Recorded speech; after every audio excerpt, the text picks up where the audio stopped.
전세 보증금 소송은 얼마나 빨리 그리고 얼마나 확실하게 회수 전략을 세우느냐에 있습니다. 회수 가능성 분석, 소송, 집행이라는 전 과정이 유기적으로 연결되어 비로소 보증금이 내 통장 안에 들어오게 됩니다.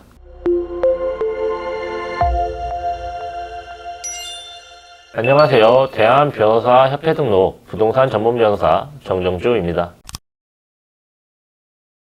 전세 보증금을 받지 못한 임차인 분들과 상담을 하다 보면 많은 분들이 판결만 받아오면 집주인이 돈을 줄 것이다 라고 생각하십니다. 사실 전세 보증금 소송의 본질은 이기는 것이 아니라 돈을 실제로 돌려받는 것입니다. 판결문만 받아놓고 정작 내 통장에는 한 푼도 안 들어오는 경우가 실제로는 많습니다. 영상을 통해 전세 보증금 소송에서 가장 중요한 것은 판결이 아닌 회수, 즉 내 보증금을 실제로 돌려받는 방법을 정리해 보겠습니다.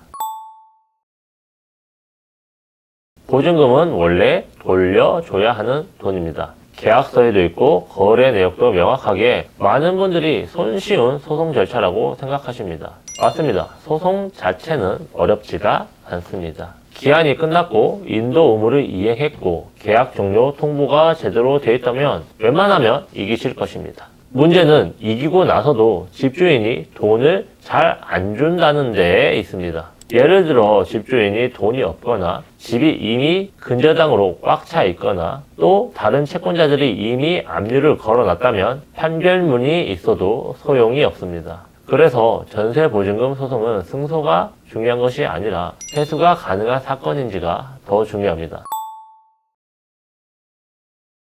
가장 먼저 하시는 게 회수 가능성의 진단입니다. 전셋집의 등기부를 확인해서 집값이 보증금으로 충분히 넘어서는지, 근저당이 얼마나 있는지, 이미 가압류나 경매가 진행 중인지를 확인해야 합니다. 집주인의 소득, 계좌, 부동산, 차량 등 압류가 가능한 재산이 있는지도 살펴보아야 합니다. 이걸 먼저 보지 않으면 승소해도 받을 수 없는 소송을 괜히 몇 달 동안 진행하는 게 됩니다. 회수 가능성이 높은 사건은 보통 전셋집의 가치가 보증금보다 충분히 높거나 근저당이 많지 않은 경우입니다. 즉 배당 가능성이 있는 경우입니다. 또 집주인이 일정한 소득이 있거나 재산 구조가 단순한 경우, 여러 채권 중 하나라도 압류가 가능한 구조라면 실제로 회수가 잘 됩니다. 반대로 회수가 어려운 사건도 분명히 있습니다.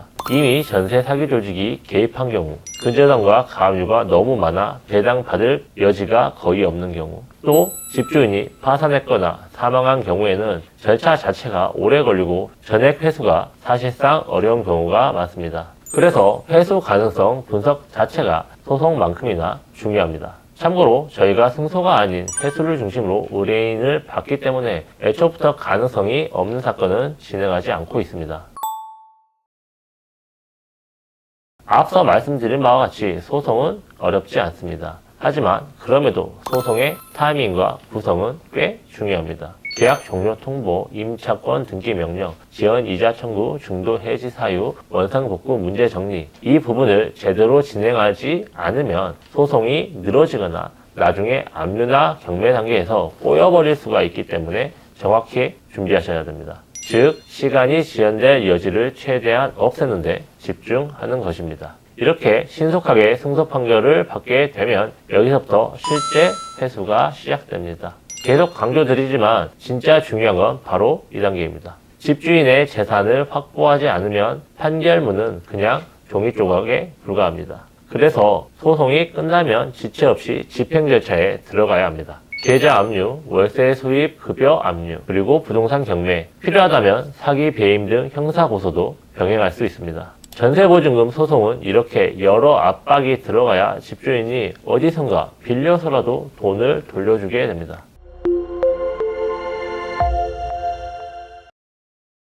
전세보증금 소송은 얼마나 빨리 그리고 얼마나 확실하게 회수 전략을 세우느냐에 있습니다. 회수 가능성 분석, 소송, 집행이라는 전 과정이 유기적으로 연결되어 비로소 보증금이 내 통장 안에 들어오게 됩니다. 소송에서 이기는 건 쉽고 받는 게 더 어렵다. 이 점 꼭 기억하시기 바랍니다. 올바르고 치밀하게 지금까지 법무법인 담정 정정주 변호사였습니다.